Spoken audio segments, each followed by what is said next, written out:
What's up, guys? Welcome back to Miami Dolphins Syndicate. As always, I'm your host, Donovan Quick. Today we're going to be talking about why Derrick Carr should not come to the Miami Dolphins. Now, Jacob's going to be putting out a different video very soon explaining why he should. Me, on the other hand, I'm different. I think we're better off with Tua. Now, one of the reasons being is, my main thing is we don't know what Carr has. Now, absolutely, hands down, one of the best leaders of a locker room in the entire NFL. Never going to take that away from him. Not a single chance. His ability on the field is what gets me. He's been in the playoffs one time in nearly a decade or over a decade. I'm not sure when he was drafted. I forgot. But he's made the playoffs one time while healthy. Now, he did have that one or two times he made the playoffs or led the team to the playoffs where he, one season he went out with a back injury. The other season he went out with a broken leg. So it is kind of hard to judge on that. And he's had a carousel of coaches and blah, blah, blah, blah, blah. And, guys, if we're really going to give him the same excuses that we gave Tannehill, but we didn't give Tannehill an all-pro wide receiver and an all-pro running back at the same exact time. He literally had a 2,000-yard rusher and probably one of the best, if not the best, receivers in the entire league at his disposal. Now, given Josh McDaniels is by no means a good head coach. He is a bad head coach. But somehow he did something right in order to get 2,000 rushing yards with that terrible offensive line. Was Josh Jacobs that good? Or, but it was just, I watched a lot of his tape this year, and not all the interceptions were his fault.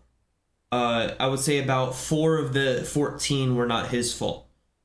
But 10 of those were just downright awful interceptions. If you go back and looked at them, the ones that weren't his fault were like, damn, they were not his fault. But the ones that were his fault were like, bro, what were you doing? And now, given we can have a couple of those on Tua as well, but the more of Tua's interceptions were, 3 of them were concussion, so I can't really say whether those were on him or on the concussion, so I just don't even count that part. And then on the other hand, you also have just the 50-50 balls that he throws up to these small guys. Now, is that on Tua? Is that on the play call? Is that him trying to do too much? I'll leave that up to you guys. So, my personal opinion, I think he tries to do a little bit too much. I think he hears the noise a little bit too much and tries to do that extra little bit. I think that's why he got hurt. I think that's why he had a couple of those interceptions, like in the Bengals game, at the beginning of the Ravens game.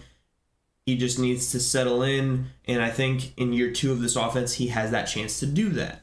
Now, given he is losing pretty much the only jump ball receiver he has in Mike Gesicki, because he's probably not going to re-sign.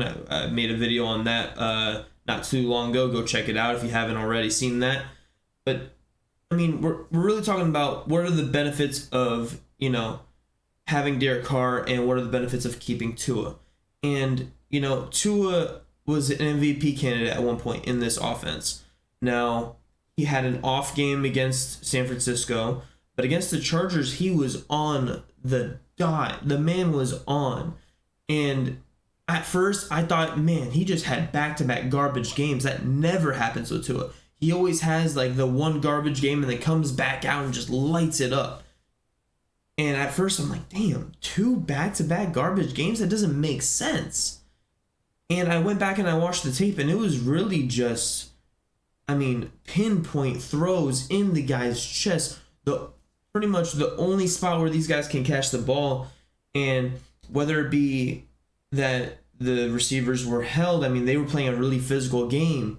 Now, I'm not blaming the refs. I'm not. It was a really physical game.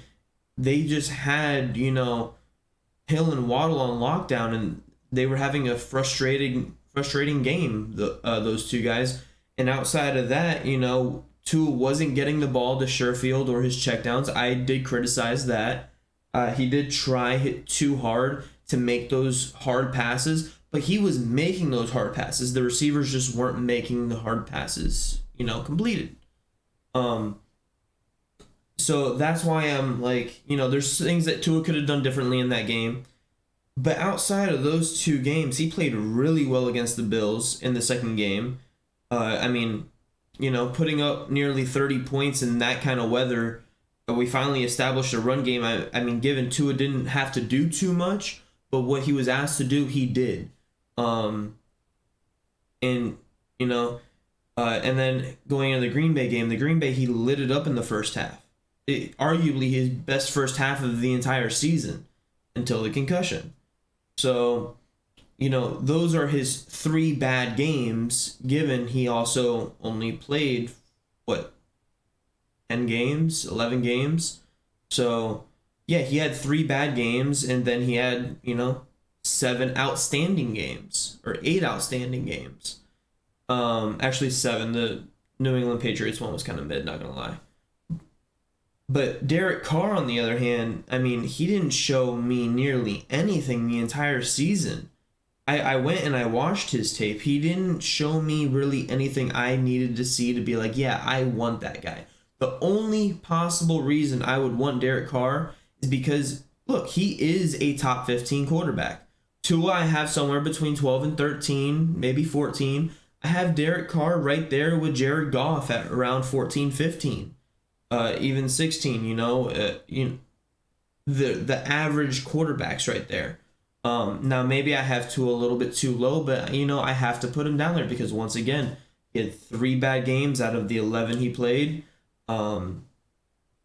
So it's hard to really make a determination, and now given those concussions, now I do blame Tua for his concussions.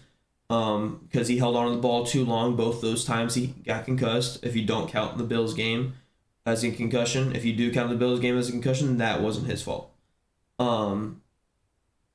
But it's just unfortunate circumstances, and that's really just been around Tua his entire career. Unfortunate hip injury, and that he just got over this past offseason. Was the first offseason that he was able to work on his craft. And now this offseason, he has to worry about, taking Fridays to do judo so he can not boink his head again.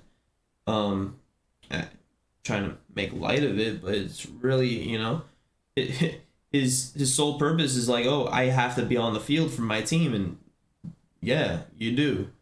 Like that, or else, you're going to be costing your job, or possibly worse, CTE later on in life.